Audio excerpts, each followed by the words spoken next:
to the Truth with Terrance Ruth. It's always a pleasure to be with you. It's been an interesting week. You know, we've been talking about the primaries this whole time. So it's done. We did the election is done. So what are we seeing? And before I get there, that's where we're going to hover around today. But before we get there, I wanna just let you know, I'm walking into after I leave this session. I'm walking into this thing called Shark Tank, and I'm excited about it because you got to have some good news when you like living in this political space, so it's this organization called Mission Triangle, and they sit with nonprofits and small businesses for about a year. And then they put on this big event, and they find a location in the city of Raleigh. They put on like this big event, and then they allow for them to present on a stage. It's big glitz and glamour, nice graphics, and they present their idea, their business model, and then you have three sharks, and they sort of evaluate their business, and you got to be like mean and and you got to like slice them up a little bit, but also encourage them in their business. And so I'm one of the sharks today, so I'm excited about that, y'all. I get a chance to like be a shark, chewing some people, man. But in the end, when it's all done and we had all our fun, each of these organizations get an investment. In the room, so on TV, you get Shark Tanks, about 5 or 6 of them. Each of them get a chance to sort of make a deal, quote unquote. At this Shark Tank here in North Carolina, the whole room is filled with investors, and you put your money in the organization. It's like 3 organizations. You give your money to the organization you think is worth it. So you leave there, everybody wins. The audience win. You're helping a small business, a small CEO. The business win because they leave with real money, real live money. They leave with it from the event, and then the Mission Triangle win because they worked on these. I mean, they incubated these organizations. So it's just some good stuff happening in North Carolina, man. I mean, and this is a little hidden pocket. Most people don't even know that's happening. But they invited me to be a shark. I'm excited about it, and I'll give you an update when I get back. So how many people I done chewed on their organization. So just glad to be here. Glad to get a chance to spend another session with you. So let's just hop right into the top 5. All right, hop right into the top 5. I'm gonna give my thoughts. On the top 5, and I'm gonna start first with number 5. Number 5, I was blown away. I was blown away by the volume of people who showed up for the Democratic gubernatorial candidate. I'm just talking about full volume of voters. The volume of voters that showed up for the Republican gubernatorial candidate and all other candidates. And man, I mean, the Republican Party in raw numbers showed up very strong in the primary. And you have between now and November to get people to understand that gap between those raw numbers. Listen, I've talked about it over and over. The president of this state, which is our governor, matters, okay? The president of our state, the governor, matters. You can't afford to rest at home. I don't care how mad you are about politics. I don't care how frustrated you are about politics. Man, the president of this state, the governor, matters. That's number 1. Just the raw volume that showed up for that one. That's number 5. All right, let's go to number 4. Number 4, I care about education. You always hear me talk about education. We saw the sitting state superintendent, Truitt, lose. Now, she was a Republican. She's a Republican candidate. And you had an audience that was a little bit nervous about her engagement with charter schools. You had another group that felt that she could have presented better leadership around public schools, since you're seeing the strain on public schools right now. But what we did not foresee is her losing to a farther right candidate. Truitt raised almost $400,000, y'all. This is the person that's leading our public schools, the state superintendent. Republican, raised almost $400,000. She lost to somebody that I believe, please don't quote me, I believe it was around $32,000. This is not a school board race. This is a statewide race. Somebody that barely raised money beat the sitting candidate. I just want y'all to process that. There are people showing up to the game ready to play, and if the other side don't show up to the game ready to play, you're going to get the candidate that you get. Yeah, guys, number 4 is huge. We had a sitting superintendent that was endorsed by mainstream Republicans lose to somebody who barely fundraised. I'm just ringing that out to you. I don't know what else to tell you. We have to get in the game. This is not the time. This is not the time to be a cheerleader. This is the time to be in the game. We need you dribbling the ball. We need you dribbling the ball. We need you in the game. So that was 5 and 4. Number 3 is a little bit lighter, okay? Number 3 is a little bit lighter. For those of you who know the foundation, Z. Smith Reynolds, they fund people all across the state. One of the biggest foundations in our state, Z. Smith Reynolds.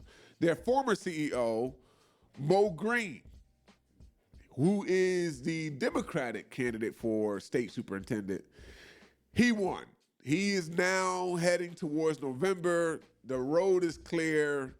He won. He's ready. For those of you who don't know Mo Green, first, Mo, M-O, if that's your name and you're running for state superintendent, that's sweet. But look at the issues. Spend time going to his platform. That is the person who is operating our public schools, the state superintendent. I just told you what happened on the Republican side. I'm telling you now on the Democratic side, Mo Green won. That's our number 3, okay? Mo Green won. Please go to his website. Read his platform.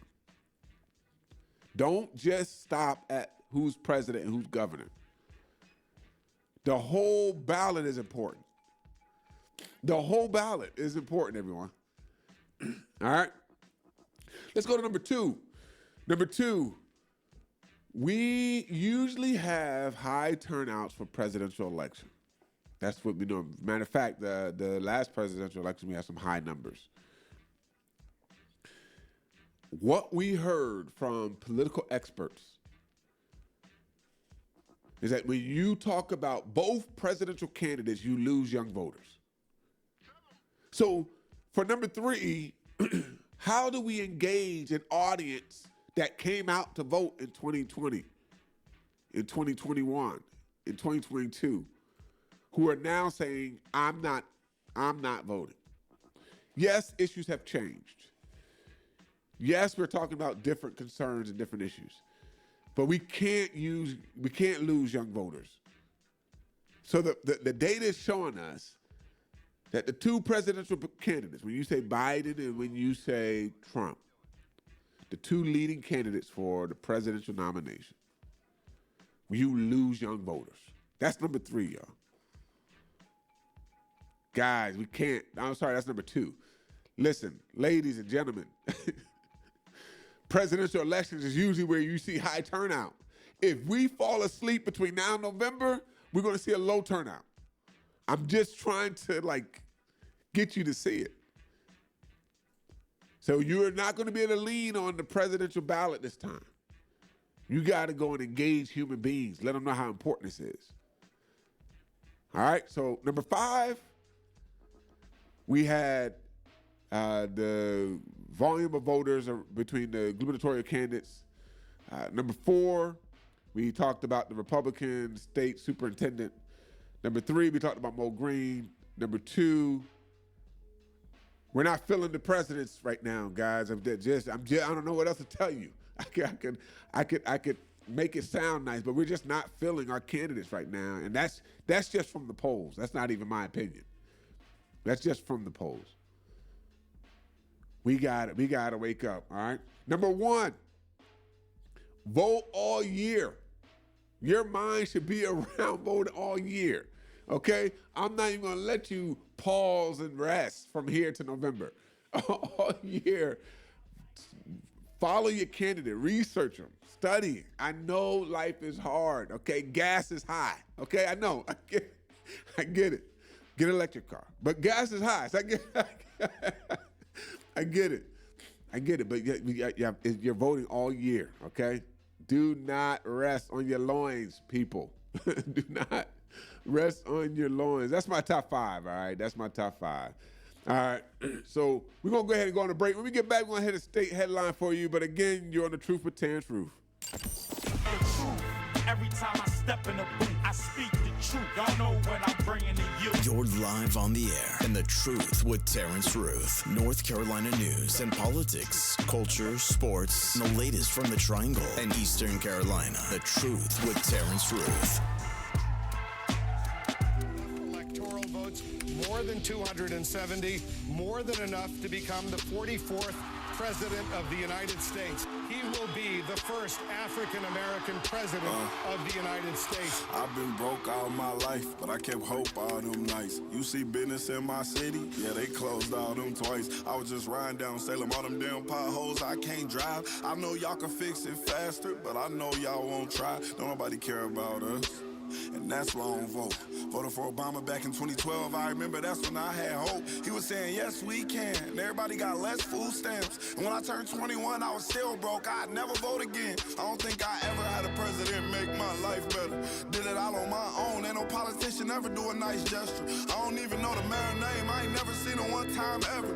Tell me how she gonna help the city. What I'm supposed to do, write letters? What I'm supposed to do, blame Trump? He ain't never really gave it. Ain't nobody raised minimum wage. None of these jobs pay enough. I think they just want to keep us broke, cause they ain't putting nothing in place for us. This how all my people feel, but we gotta learn. We complained enough, let me change it up. Everything I just said, everybody I know think the same way. See, they don't want to see us vote, and we never do, so we see the same thing. But all our votes really do count, and they'll never really let it show. So now I'm finna break it down, cause if I don't, you would probably never know. First thing first, you know back in middle school when they taught us, it was 3 branches of the government. We forgot it when we got older. It's the judicial, the legislative, and executive. But all we know is the executive. That's the mayor or the governor and the president. Now none of them 3 people make no laws, they just be checking them. The laws come to their desk and all they do is say no or yes to it. So when the news station tried to tell us that Barack Obama couldn't put us on, we was all salty at Obama when it was the Congress members all along. We gotta focus on the legislative branch. Yeah, they the ones that make the laws. Yeah, they the ones write how much food stamp money you get on the card. But when people that wanted to help us wanted the job, I know they probably lost.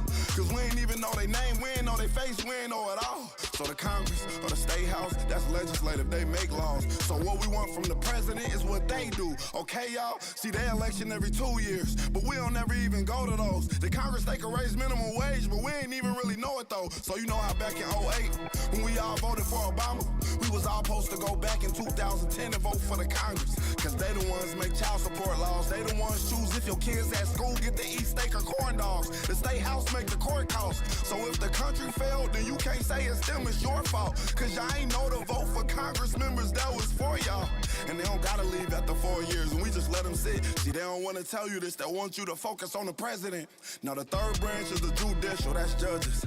They the reason why John Crawford and Trayvon ain't had justice. So when Meek Mill got locked up just for popping willies, we blame the judge and not the city when they let her get voted in. Cause they ain't know who to vote against. Imagine life on the other side. Roads better, schools better, everybody get their license back. Grocery store food better, custody of your kids back. Homeless people get new shelters. If we gon' fix the U.S., we gotta start with them 2 letters. Me and you, somebody told us that the government wanna keep us broke, but the only reason why those people in the government is cause we ain't vote. And I ain't talking about the president, I'm talking about the ones we ain't know. See, they was gonna try to keep it low, but it's gonna hurt them when they see the pros. Every time you stay home, someone is making a decision about you, making decisions about the air you breathe, the water you drink, the food your kids eat, and how much money you bring home every 2 weeks. So every time you sit out an election, every time you don't show up because you think it doesn't matter, someone else is happy that you didn't show up, so they can make that decision for you. Vote.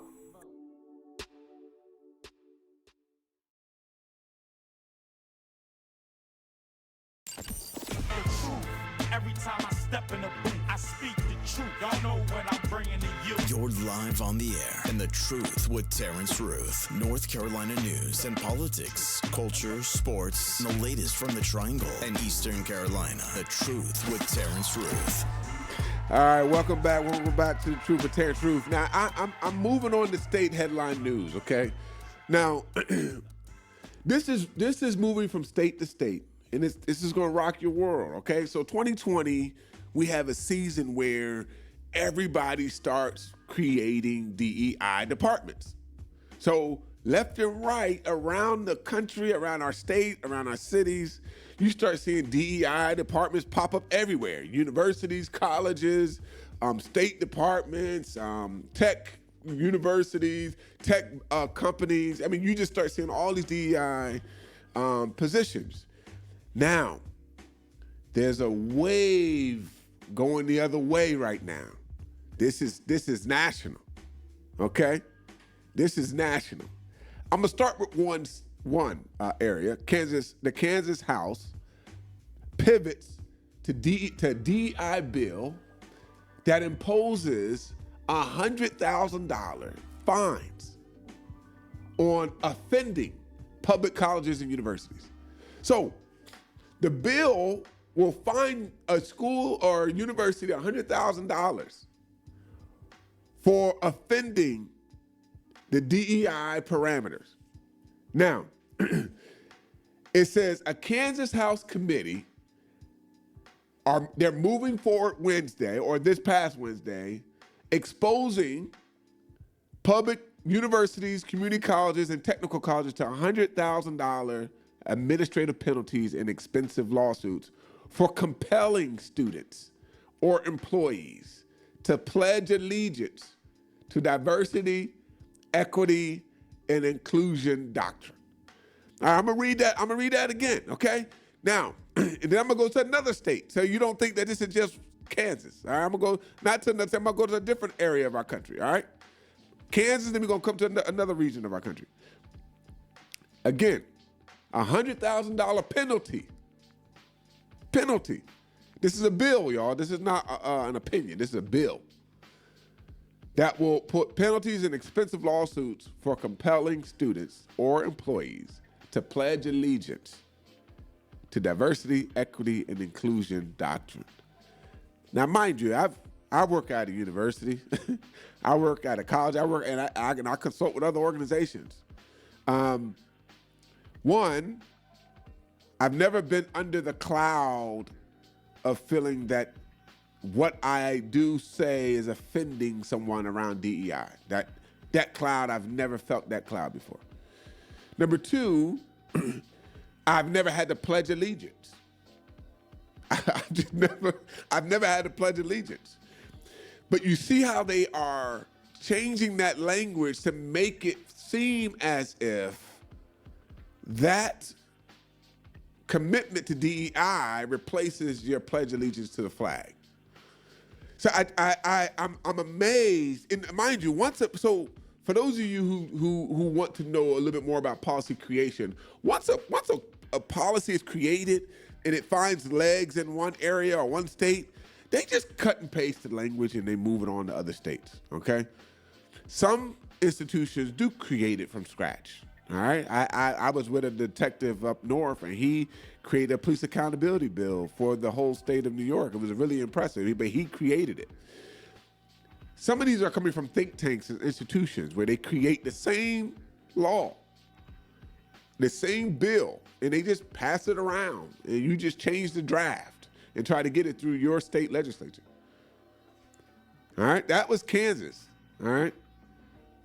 I'm just telling you that this is no longer one institution here or there, or no, this is a bill, okay? You will be breaking the law, all right? So I want to skip to Florida, all right? We're going to skip on over to Ron, all right? So we're over in Florida, and the Florida Board of Education has passed regulations limiting the use of public funds for diversity, equity, and inclusion programs, activities, and policies in the public college system. Again, if you use public funds, you could be going against the law in Florida. The board defines DEI, this is Florida now, as any program, campus activity, or policy that classifies individuals on the basis of race, color, sex, national origin, gender identity, or sexual orientation, and promotes differential or preferential treatment of individuals on the basis of such classification. I'm just telling you, our world is changing. That's why I said you got to get in the game. You voting is the game. That's the game. You knowing who represents you at all levels, federal, state, local, and county. Don't forget y'all counties now. Y'all focus on your city.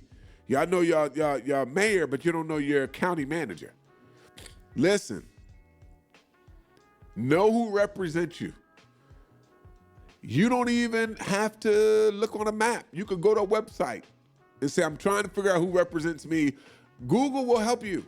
You put your name and your zip code, and it will give you everybody that represents you, your precinct, everything. They give you everything, okay? But don't sit on the sideline, because then you're going to be sitting under laws that prevent you from doing things. Not just feeling uncomfortable in spaces. It's going to be against the law. This is national, going from state to state. Kansas, a bill going past to give you a $100,000 penalty to colleges and universities. Florida, writing a bill to make it against the law for you to use public funds. Listen, if you've been seeing the tig leaves on the trees in our state, we're not too far. It might be something on somebody's desk right now. It might be, matter of fact, I probably need to call someone in the State General Assembly just to see if it's already in conversation. Listen, you can't wait. The scariest thing to a legislator are people who vote. That's the scariest thing. Yes, go march. Yes, read up on your issues. But you go knock on a legislator's door and you tell them your story. You tell them why you want to preserve your community, your history, your legacy, your lineage, your ancestry. That's a scary human being.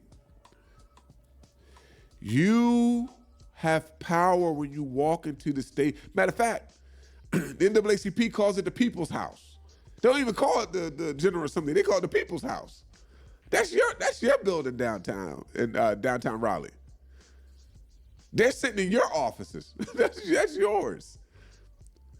You have the power in this conversation. Just know these DEI, anti-DEI bills, that's a national movement. We are coming up to an election. We are in an election year. Primaries are over. You need to start preparing for who you're going to elect in November. You don't have time to sit and wait, relax, drink a pina colada until November. No, now is the time. All right? That's national. All right, let's go and skip on the state. Skip on the state news. Now, this is going to tickle some of y'all. This is going to make some of y'all angry. All right, so I'm just going to tell you right off the gate. All right. If you've been asleep, I just want to tell you the presidents are traveling North Carolina. North Carolina is one of the hottest states. They are coming through. They're campaigning in North Carolina. Okay. The vice president, the president, the leading Republican nominee, Donald Trump, they are in this state and they are campaigning all the time, okay? So on the last trip, all right, this is about 5 days ago, speaking in North Carolina, Trump endorses Mark Robinson for governor, but that's not even, people knew that. He's been supportive for some time now. He calls Mark Robinson Martin Luther King on steroids. That's the headline. That's the headline. Martin Luther King on steroids. Now, those of you who want to sit and relax and take a time out on election, y'all want to go and pause and say, this democracy stuff is not for me. This is what you're going to get. You're going to get an endorsed candidate who is called Martin Luther King on steroids. So not just equivalent, but more important than Dr. King. This is in North Carolina. I'm not talking about Kansas. I'm not talking about Florida.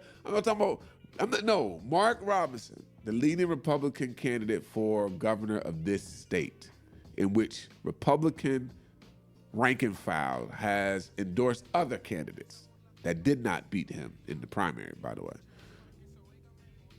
Trump calls him Martin Luther King on steroids. And you heard that right. The event he was speaking at was the Get Out the Vote rally. So if Martin Luther King on steroids is getting out the vote, and they're holding rallies where there's a packed audience in rural North Carolina, so Eastern North Carolina, we're talking about you. It's game time. It's time to actually pay attention. Now, I went to school with a professor called Dr. Momon King. Dr. Momon King was the adjutant to Bernice King, Dr. King's daughter. I took Dr. King's course under Dr. Momon. Dr. Momon taught me the human being, the philosophy, the deep thinker, the Nobel Peace Prize winner. Are y'all hear me? The Nobel Peace Prize winner, Dr. Martin Luther King Jr. I sat and learned the course, have the books, and the stress to tell you I got through the course, okay? I leave there, I get a chance to meet the late John Lewis, who talked about his time with Dr. King. I come to Raleigh, I learn about the amazing Ella Baker, who locked arms and worked with Dr. King. I ran into Al McShirley, the attorney who was a part of the original Poor People's Campaign strategy team, who talked about Dr. King. I had a chance to spend time with Dr. Barber, who picked up that mantle and did the second Poor People's Campaign. Listen, y'all, I've been a student of Dr. King. Not only that, Dr. Harshaw, one of the oldest black churches in the state, he studied the person that Dr. King studied, Howard Thurman. So I had a chance not only to learn about King, I had a chance to learn about Howard Thurman. We have Howard Thurman scholars here, y'all. With all of that I just shared, Trump declares that the leading Republican candidate is Martin Luther King on steroids. Now, I don't know what it takes to motivate voters, right? What it takes to get you to leave your living room, leave your kitchen, leave your phone. Some of y'all just stuck in digital world. Leave your phones. I don't know what it is, but man, we at that time. We're at that time where you need to wake up and get into the game, y'all. If not, we're gonna have Martin Luther King on steroids. So when we get back, we're gonna touch up, move on to another topic so I don't aggravate y'all. You'll be back on Truth with Terrance Ruth. See y'all on the other side. Every time I step in the booth, I speak the truth. Y'all know what I'm bringing to you. You're live on the air in The Truth with Terrance Ruth. North Carolina news and politics, culture, sports, and the latest from the Triangle and Eastern Carolina. The Truth with Terrance Ruth.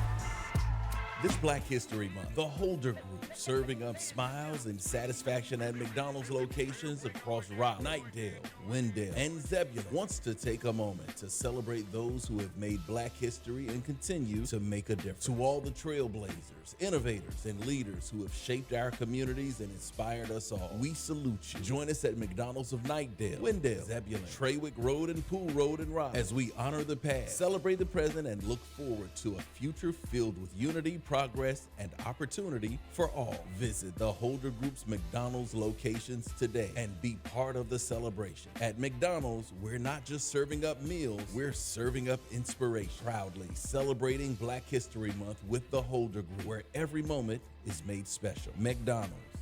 I'm loving it. When you need legal representation, order in the court. Call attorney Antoine Whitby, 919-934-3222. Or call in The Legal Way with Antoine Whitby. 10 a.m. Saturdays on Choice FM. How would you like to get high-speed internet for your home for less than $2 a day? That's right. For about $50 a month, you'll get lightning-fast internet. Are you paying less than $50 a month right now for your internet? Then call Whole Home Connect right now for blazing fast internet at $50 a month with no price increases, no hidden fees, no contracts, no upfront costs, no equipment fees. It's a great deal. And guess what? You can try it for 15 days. If you don't like it, you get your money back. But you're gonna love it, and you're gonna love the price. Internet for your home for $50 a month. That's less than $2 a day. Plus, no contracts, no upfront costs, no equipment fees, and our 15-day guarantee. Call now. 800-257-1638. 800-257-1638. 800-257-1638. That's 800-257-1638. AURN News. Amidst the escalating immigration crisis along the U.S.-Mexico border, the White House asserts President Joe Biden's commitment to bipartisanship in crafting solutions. White House Press Secretary Karine Jean-Pierre emphasized Biden's history of crossing party lines and criticized Republicans for letting politics obstruct collaborative efforts. Now, during a visit to the border in Brownsville, Texas last week, President Biden expressed a willingness to work directly with former President Trump, signaling a departure from the entrenched partisan positions. Now, the plea for cooperation reflects a broader strategy to break the political deadlock surrounding immigration policy. Now, despite these aspirations, the political landscape around immigration remains challenging. A recent Gallup poll underscores the significance of immigration as the top concern facing the nation, followed by government and then the economy. For AURN News, I'm Jamie Jackson. Every time I step in the booth, I speak the truth. Y'all know what I'm bringing to you. You're live on the air in The Truth with Terrance Ruth. North Carolina news and politics, culture, sports, and the latest from the Triangle and Eastern Carolina. The Truth with Terrance Ruth. Welcome back. I want to touch on a topic. We're staying with Mark Robinson. He was the first black lieutenant governor who was a Republican, by the way, who is a Republican, who is a leading Republican candidate for governor. He said a statement, and I want to get your thoughts. Actually, I want to get your thoughts. So he once called Beyonce's music satanic. Now, I hear so many people talk about the Beehive in religious context, like satanic, demon, not holy, etc. And I've been intrigued by that because it seems like she becomes the poster child for what is not right. And I want to know why Beyonce, right? There's thousands of successful, women artists. Why do Beyonce become, and mind you, she's doing very well. She's one of the greatest of all time. Now, I come from the Whitney Houston era, the healthy Whitney Houston era. I come from the healthy Whitney Houston era. To me, Whitney is the greatest of all time in my brain. I will die on that mountain, that hill, whatever you want to call it. Her singing the national anthem is the greatest of all. No one's done better. Marvin Gaye is a close second, but Whitney Houston singing the national anthem is number one. But what do y'all think about political spaces hijacking or incorporating religious language? Now, I want to tell you why I want to conclude my thoughts on this. It's one thing to say in a democracy that I have a different opinion than you. That's what democracy is. It's a debate of sides. It's critical thinking. It's trying to understand what's the give or take, what's the in between, how do you moderate these things. Democracy requires opposing views. So I'm not anti-opposing views at all. But when it becomes religious, so if you know anything about the history of monarchs used to say, my authority comes from God. My authority don't even originate on this earth, okay? It comes from beyond this earth. So no human being can question me, all right? I want to tell you how much weight that holds on the whole population. When you make a claim that you are now holding a political position because your direct connection to God. Now when you say something, it has existential, ontological, I know I'm using crazy words, but when faith becomes a part of your political narrative, it makes someone evil. Sometimes it can make somebody not even human. So my fear when people use this term for Beyonce, I hear her name a lot with the term. That's why I'm focusing on Beyonce. And it's one of our leading candidates. Matter of fact, if Mark Robinson wins governor, he's the first black governor of North Carolina ever. Okay? So you're talking about history. That's the same human being that used that faith language against, in a political setting, towards somebody. It's dangerous because it could then activate people who aren't mentally well to not see the opposing view as even being human. Democracy requires that there's a respectful humanity between two people, and we're just negotiating our disagreements together so that we can get to a better product for the people. Not for me, not for Josh Stein, who's the leading Democratic candidate, not for Mark Robinson, but the goal is to get to a better product for North Carolinians, period. At the state, at the federal, and at the local level. But when you start claiming faith as your platform, you make it to where your side will no longer see the other side as human. And that's when it can birth extreme violence. It can birth extreme hatred. It can birth very bad policy decisions. So it gets me when I start seeing this connection between faith language and policy, especially when it's done by politicians, because it can stop dialogue and compromise and I know we're at the point where we have deep division. I know that. I'm clear on that. But that division doesn't have to sit around theological, religious, Christian, Muslim terms, Jewish terms. It could center around what's good and fair and just for people. Let that be the ground for debates. But I don't have to see you as an alien in order to not agree with you. Like, you don't have to be an alien. You don't have to be evil. You don't have to be less than dirt to me for me to not agree or agree. And my fear in using these faith-saturated terms in the political space is that it may activate some extreme behaviors from people, which we have seen in our history. According to history, KKK is a Christian organization. I'm just telling y'all you can go do your own homework. So if you're in that role, then you believe what you're doing is coming from God. So I'm just landing that on y'all. So that when you hear policymakers using faith, religious, sort of eternal language that has to do with somebody's faith and religion. It's a scary space, and we need to speak to your representative about that. All right? We don't want to activate crazy behavior, not in this state. We already have a crazy history, okay? We don't want to activate crazy behavior. When you merge faith language with secular political dialogue, the ingredients can produce that outcome. Man, you know I care about y'all. You know I'm here for your questions. For those of you who love Beyonce, please tell me why people think she's Satan, please. Can y'all just shoot me an email, call, something, do something, but that just help me understand when there's so many other candidates that probably would meet so many other artists that probably would meet that stance.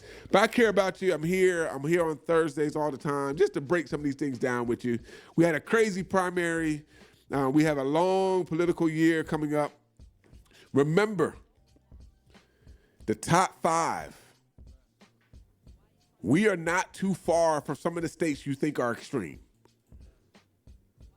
And I talked about some of those bills and policy. We're not too far, which means that we need your moderate thinking, your moderate hearts, your compassion to be a part of our election. All right? Until next time, I always care about you. Please check in with me every Thursday. Terrance Ruth on The Truth. Glad to be here. Every time I step in the booth, I speak the truth. Y'all know what I'm bringing to you. You're live on the air in The Truth with Terrance Ruth. North Carolina news and politics, culture, sports, and the latest from the Triangle and Eastern Carolina. The Truth with Terrance Ruth.